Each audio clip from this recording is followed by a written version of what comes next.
Tales for Dark Nights.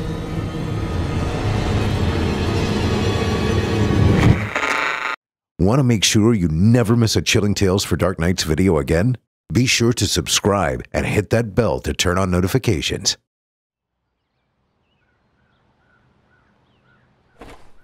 Nathan walked out of the church and into the bright Sunday morning light. The pastor had ended his sermon early, noon still half an hour away. Nathan fished his keys from his pocket and made his way to his car, one of the last remaining in the parking lot. He'd stayed behind as usual to help the pastor tidy up a bit. Now the only cars left were his and Mrs. Johnson's, the church organist. She probably wouldn't leave for another 30 minutes or so, talking away as the pastor held up a smile, nodding politely. Lord, that woman loved to talk. Hey, wait up. Nathan turned as Patrick wheeled over to him, his chrome chair shining. "Hey, Pat," Nathan said, and shook the other man's hand. "How's it going? Still settling in at the new place?" Yeah, so far so good. Patrick said. That's kind of what I wanted to talk to you about. Sure, what's up? Since we got out of there a little early, I was wondering if maybe you had a few minutes to spare. I need some boxes moved back at my apartment, and they're a bit heavy and awkward for me to get by myself. No problem. I'm happy to help. Patrick's face lit up with a smile. Thank you, he said, relieved. I'm not going to lie. I've been in this chair for 6 years, and I still hate asking for help. But if it's one thing I've learned since the accident, it's that I can't be too proud to reach out. You won't ever have to worry about that here, Pat. Any member of this church will give you the shirts off their backs. I believe it, Patrick said. I'd only been here a week when y'all had that bake sale to help out with the moving expenses. I can't ever repay that sort of kindness. Nathan shook his head. You never know. There may be a day when you can. It's all in the Lord's hands. You're probably right. But hey, I don't want to keep you all day. Do you mind if I ride with you? It'll save me from having to ask Mrs. Johnson for a lift. Let me guess. She's a little too talkative?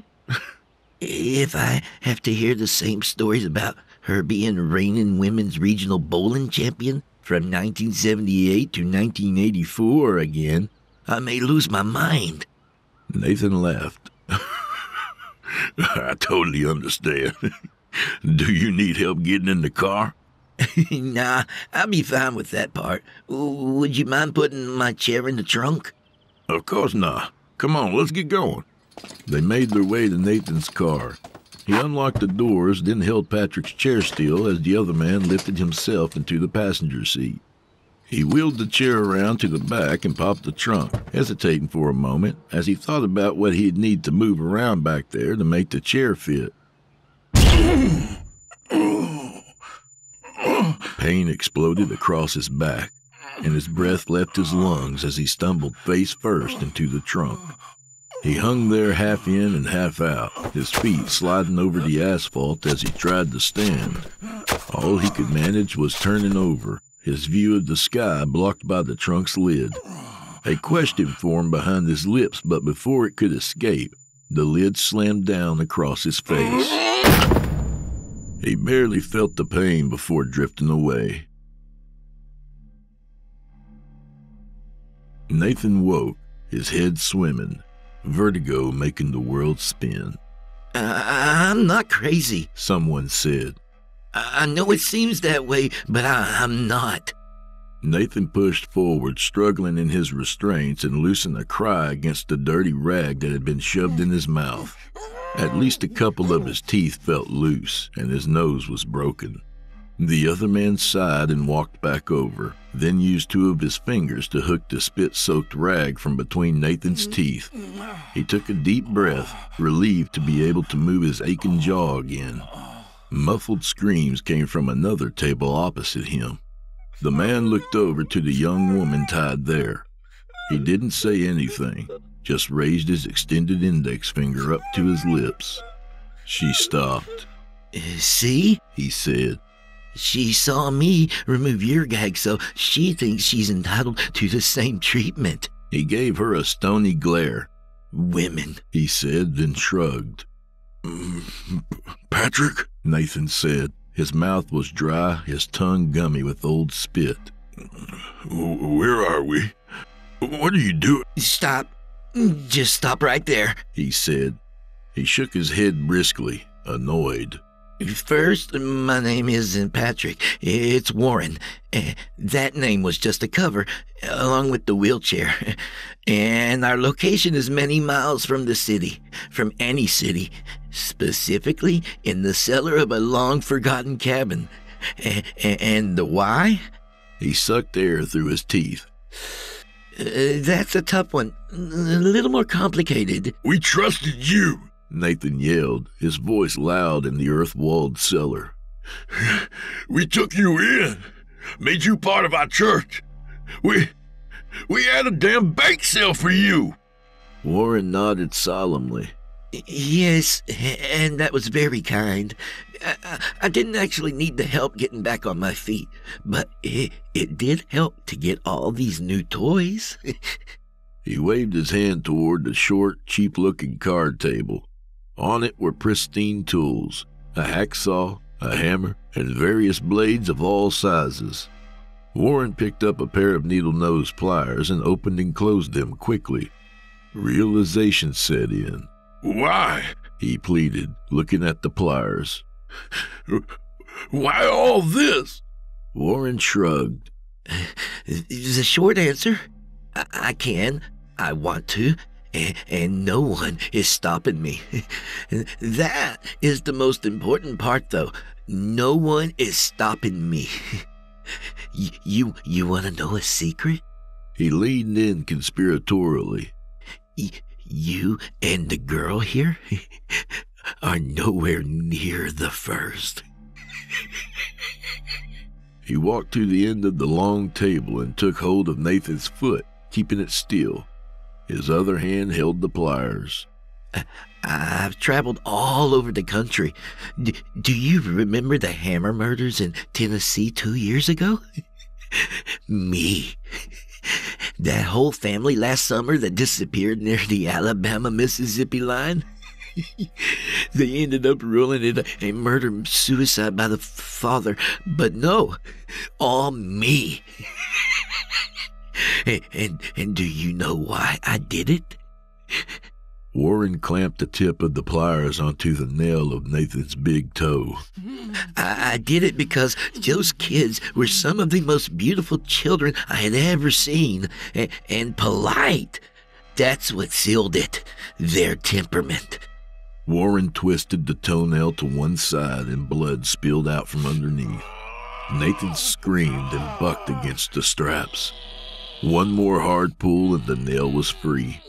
Warren held it up, a clump of flesh clinging to the underside, then popped it into his mouth and began to chew slowly.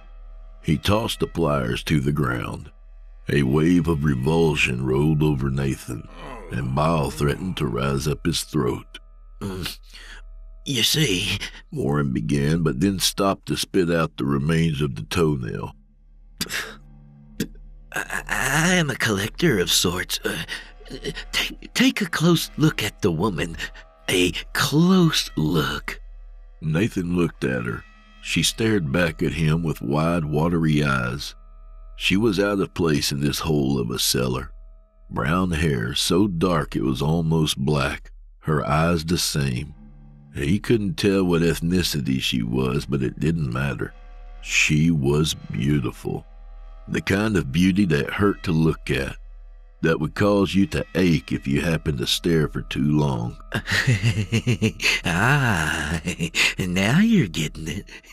She is exquisite, symmetrical, timeless.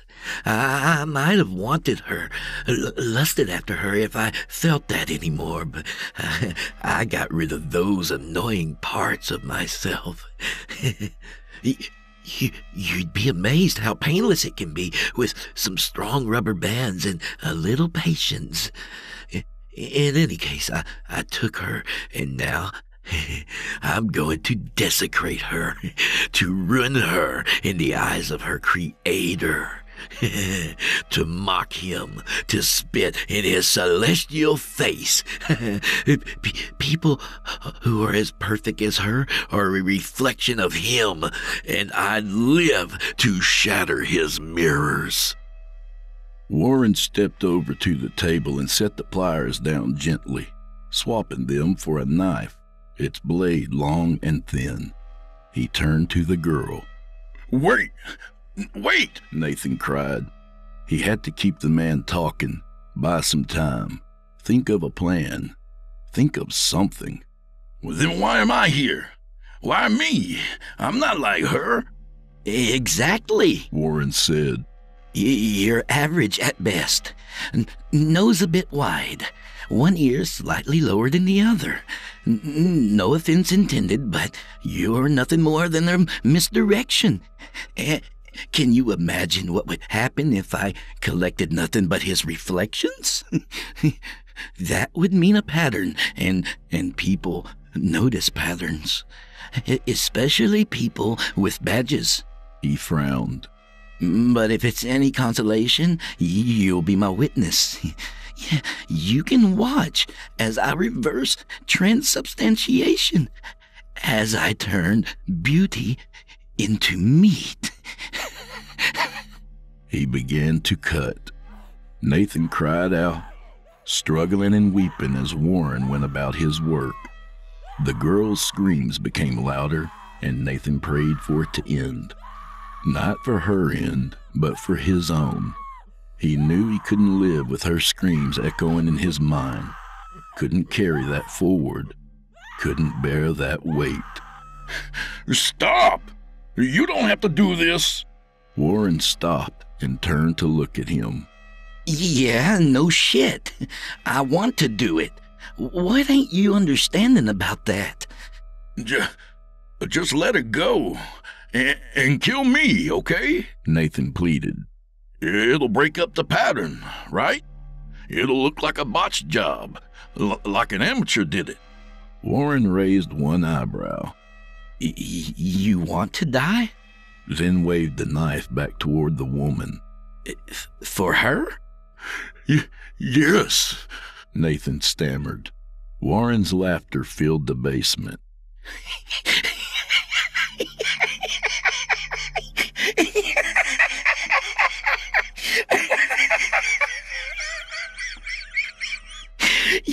You are one stupid son of a bitch. You think for a second she would do the same for you? "I don't know, but it doesn't matter.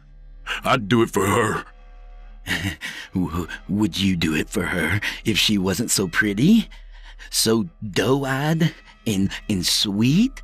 Nathan didn't need to consider it. He knew his own heart. "Of course."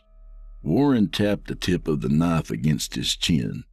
"Nah, I really don't think you would." "You're wrong," Nathan cried. "I'm not like you, asshole.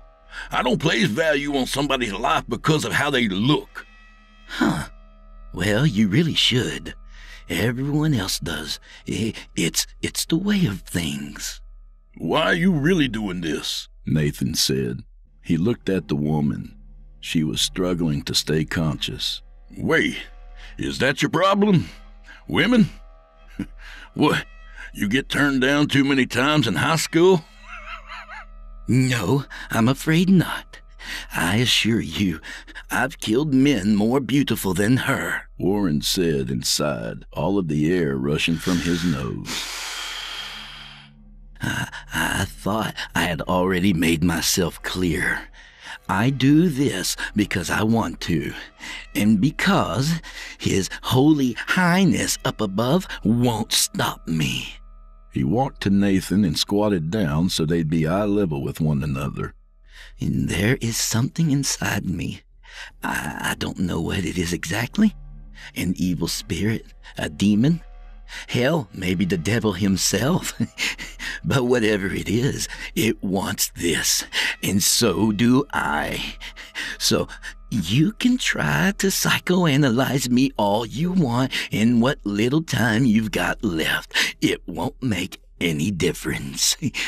Because the thing that's riding around in my skin has its own motivations, which neither you nor me is going to understand.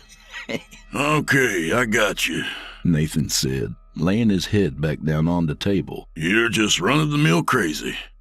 That's great. He shrugged. Maybe, but that's still not an explanation. Not really. When I look into a mirror, I can see its eyes staring back at me, gold and shiny. That's why I don't use mirrors anymore. I know it's in there, but that's not going to convince you, is it? Nope. Easier just to think I'm loony, right? The girl was still alive and awake, but barely. She moaned against the gag like she was having a nightmare instead of living through one. Nathan couldn't see past Warren, couldn't see the extent of her wounds. Back to business, he said, and once more turned to the woman. He loosened the straps that held her down, then picked her up with frightening ease, tossing her back to the table and situating her so that she lay face down. Her face was pointed towards him. An inverted cross slashed into one of her cheeks, blood leaking onto the table. Her eyelids fluttered open for an all too brief second, but Nathan believed she saw him. Now that I've marked her face, it's time to write the message. The back really is the most convenient. All that supple skin laid out like a canvas. Nathan's stomach turned, but he asked the question anyway. What message? Just signing my work, really. Letting His Holiness know it was me. All it takes is a scalpel and some ink after she stops bleeding. He turned back to her. Wait, Nathan cried. Just wait, okay? Please. Warren stared at him, impatience stitched into the lines of his face. Please, kill me first. Warren laughed. And why would you want that? Because, Nathan began, but then waited for his mouth to catch up with his thoughts. Because I don't want to see it. I don't want to witness what you do to her. I'd rather just be gone. What's the fun in that? There's no fun in any of this, but I don't want to go to heaven with her screams following me. Warren's lips rose into a lopsided sneer. Heaven? There is no heaven, you stupid son of a bitch. At least not the way you think of it. If the man upstairs lets me get away with all of this, what makes you think he gives one solitary ounce of stinky shit about what happens to you after, huh? Believe whatever you want, but when I close my eyes for the last time, I know where I'm gonna wake up. Warren walked over and stood before him. You know what? I think I will do you first, because I want to see the look in your eyes when you truly grasp what's happening. When you know for a fact that you're wrong. Nathan turned his head to the ceiling, praying, placing all his hope in one final gamble. I know where I'm gonna wake up, he said. Warren brought his fist down like a sledge, plowing into the soft skin of Nathan's stomach. He cried out with his escaping breath. You sure about that? Because I know some techniques with a hammer that'll put doubt into even the most pious of souls. I know, Nathan gasped. Where I'm going to wake up. Warren growled and began to pace between the tables. He slammed the knife into the opposite table, the handle quivering right in front of the woman's face. He quickly turned back to Nathan, You think you've got it all figured out, huh?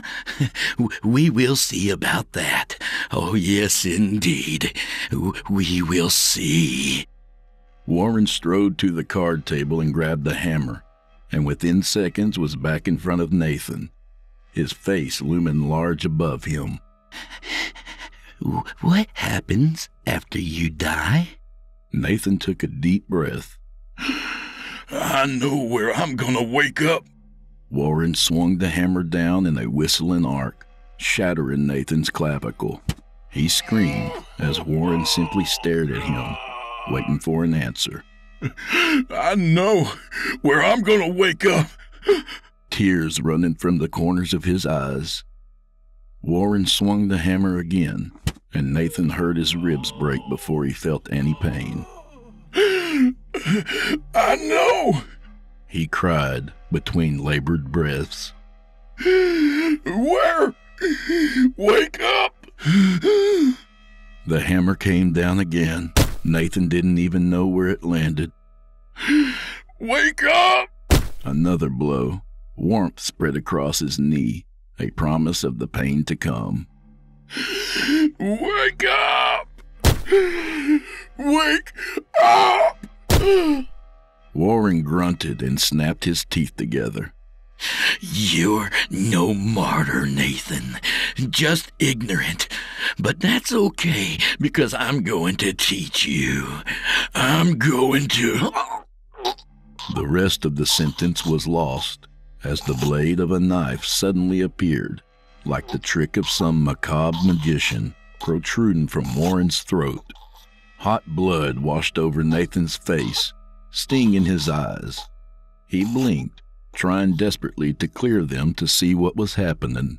Through the red haze, he saw Warren slump to the ground. Behind him was the woman, blood running from her face and down her chest. She stepped closer, the inverted cross on her cheek as dark as a shadow. Her figure grew hazy as his consciousness slipped away.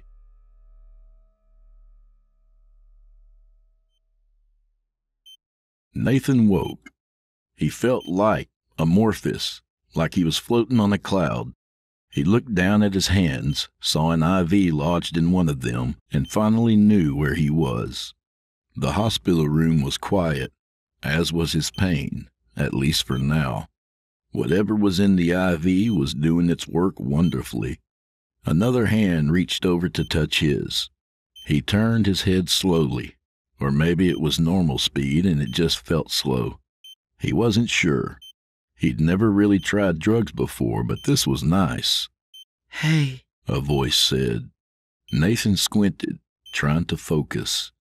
It was the woman from the basement. Her brown hair was loose, falling over the shoulders of her hospital-issued robe. The inverted cross on her cheek was an angry red, with black stitches running its length and width. I'm so sorry, Nathan said. I wish I could have stopped him from cutting you. I tried. You have nothing to be sorry about, she said. You saved my life. Nathan shook his head. No, you saved both our lives. I heard you calling, telling me to wake up. I was pretty sure it wasn't going to work, you know. I just knew he'd figure it out. That he'd realize he'd lift your restraints off. But it worked, she said, smiling, tears forming in her eyes. And how did you know he'd lead the knife there? I didn't, Nathan said. Dumb luck. I just prayed you'd find a way, that you'd figure something out. She nodded. That was a big risk. Not really, Nathan said. You can't really risk anything if you've got nothing to lose in the first place. It was either die or gamble and die. It seemed like a safe bet. Nathan's eyelids felt heavy, his thoughts beginning to swim away from him. Get some rest, she said. I'll go let the nurse know you were up and talking. Everyone is going to be happy to hear it. Nathan nodded slowly, already drifting away. Hey, wait, he said. I don't even know your name. Maria, she said. Hush now and rest, okay? He nodded once more as fatigue got the better of him, sleep taking him as his lips formed a silent prayer of thanks.